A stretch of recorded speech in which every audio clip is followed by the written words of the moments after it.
Hi guys, Bobby, Jared and Vinny here from Physique Process Academy, and today's video of the journey, we're going to go through the future plans from here. As I say, time is ticking away, and also just a recap over the last 2 weeks because of the weather, with a bit of a change last week with being closed on Friday and stuff, so we're just going to go through how things were since then as well.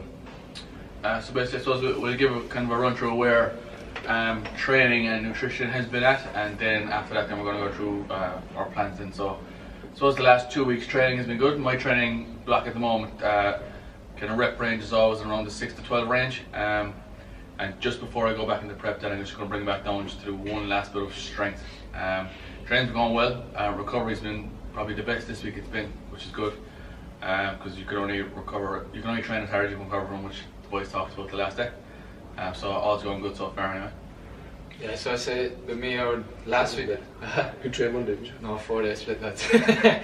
Last week was kind of, it wasn't the best week training. I'd say I only trained 3 or 4 days. But this week's a lot better now, training in this morning. So I must have to work in the mornings, lads.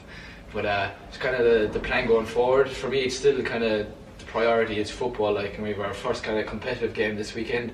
So that's always going to be the number one goal going forward.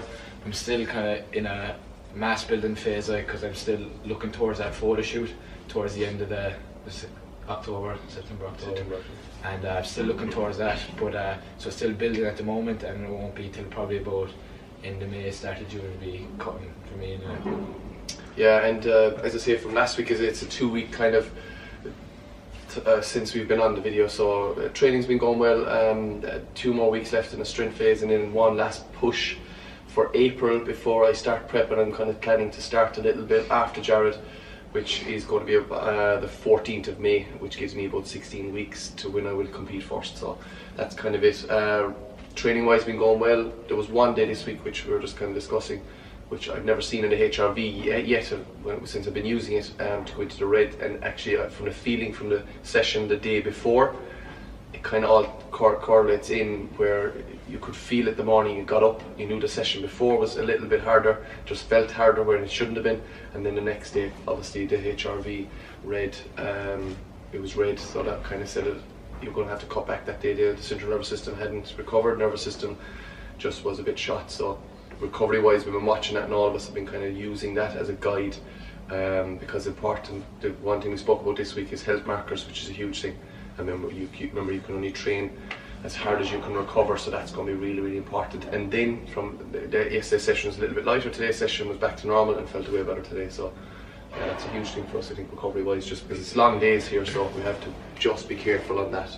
Yeah, and I think a point that most people can take on and apply to their own lives from that one is, like, some people would feel like, say, guilty because they missed the gym, or like, oh my god, I missed the day, what am I going to do? But like, some days, like, if you're highly under recovered and you go in and you kill yourself again, like, it's just going to be kind of a never-ending spiral there. You're just going to be stressed out, you're going to be under recovered, you're going to poor sleep, you're going to want to eat off plan. Like, some days recovery is good, like you can do a bit of like cardio, just do some steps, and then go in and kill the next session after that. So recovery is a very underestimated component for most people, and it should really be looked at as well. I think on the other side of that point Jared was making there, especially with the heart rate monitors we have, like, some people, like you were saying, could be under recovering, but then at the opposite end of it, people are like, oh, I'm not recovered today, I won't train today, like. But unless you're measuring that, like, you won't be able to manage that, like. So you're just going off what you're thinking rather than how your body actually is, whether you are able to train, or if you should pull it back a bit. So like that, you should be measuring these things, like if you were taking that training to the next level. Yeah, so a good point there is, unless you're managing it or you have someone coaching that's going to tell you, don't just make those decisions on your own free will, because we all always people, like, we're not the most subjective when it comes to us. Like, we'll just go off how we feel emotionally in that day, which might not always be the correct answer. And the thing about recovery as well is, and we were even speaking about, myself and Jared were saying that, like, when it comes to the prep phase, when we're actually cutting calories a little bit to try to get, obviously we're going to start leaning out over the 16 weeks, 20 weeks. When we look at heart rate and we look at recovery in the morning, especially through our HRV, when we're getting feedback that it's saying do not train today, that's the time we will be 120% have to cut back, because calories are going to be coming down, which means our body is going to take a little bit of a beating there, because it's been used to that higher calorie, and then the volume of training is going to go up because at the moment it's slightly lower volume, higher weight, and it's going to just reverse that completely. So we have to be careful on that, and going forward, that's the important thing about training. It has to be enjoyable, and we keep speaking about that. We all enjoy to train, so we love to go into the gym and train, but when you're lifting weights, you're putting a lot of stress on joints, muscle obviously, and the recovery from that has to be taken seriously, because you're going to just put yourself into short term where you're going to have an injury. The body will break down, and that's the key thing with recovery. You need to give it a chance to actually recover. If it breaks down, remember, that's going to lead to injury. It's going to lead to higher levels of stress. It's going to affect work life, which is a huge thing. And remember, we're here for our clients coming in every day. We need to be 110% for them. They're coming for our help. So that's one side of it that we take very, very seriously with our training. Yeah, like, it's all well and good training hard, like, but you have to be smart in what you do as well. So a phrase to turn around, you just have to train smart as well. Yeah, it's like you know, you can be a busy fool where you do tons of training, thinking, and then you're looking at the progressions and you're not seeing it. There's a reason for that, because your body can't adapt to it. It's just too much overload, too much stress. Especially like especially individually, like in your own training program, like if you're doing an exercise like in anything, like it's hurting you or anything like that, you should have to just take a step back and just be like, why am I doing this exercise? What am I looking for? What do I want to get out of it? Is there anything I can do that will improve this, or is there a better exercise for my actual goal? Like, it's like Jared was talking about yesterday, like, you know, necessarily the squat isn't the best exercise for building legs. The same with a bench press isn't necessarily the best exercise for everyone for building your chest. Like, you just have to look at your own individual needs and goals and go from there. And everybody's built differently as well. Like, when you look at that in terms of exercise selection, certain exercises will suit certain people. Look at fibre types, look at lever lengths. You have to look at all that as well. So that's something that you have to kind of choose wisely, and obviously a bit of experience helps there massively. If you're a person that maybe is trying to get into this and maybe would like to do a show or a photo shoot or something, the help of a coach is massive, and we can't stress that enough, because get somebody that is a professional, that knows what they're doing, knows what they're talking about, can choose the right exercises for your body type, for your levers, your angles, everything. Remember, when you're hitting an exercise, you want to get the best bang for your buck you can. So there's no point being under a bench press and maybe you're set up wrong and you're not hitting the right angles in the chest that you're trying to develop. So that's really, really important. Yeah, like as he mentioned there, like the way everyone is different in your body type and stuff, as well as training, like nutrition is very much the same. Like what works for client A might work for client B, even though they might have similar circumstances. Like everyone is totally different, and like a human body is a lot more complex than most people think it is, and like you can't just do one thing and just assume that it's going to work. Like it's basically like a lot of trial and error a lot of time, and that's going to probably bring us on to our prep. And mine and Bobby's prep is going to be slightly different, and we'll probably go through why as well. It goes back to body type too. Yeah, absolutely. And I think maybe a next week's video, what we'll talk about as well is the actual psychological aspects of doing this. Mentally, how you feel mentally. Are you prepared to do something like a show or do a photo shoot? Are you prepared to get your body as lean as possible? That is something a lot of people think they are, but when you actually get into the nitty-gritty of it and you are reducing calories, your volume is high in your training, you're going to be stressed all the time, it's going to be something that you have to work so much on recovering.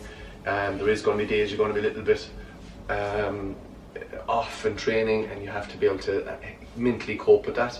And again, your food choices, your weekend choices. So I think the psychological part of this style training is a huge thing. Yeah, I think people really overlook like the whole mental side of dieting. Like for example, with our physique crew, like before they came in, we would have an interview process to make sure that they're mentally in a position to do so.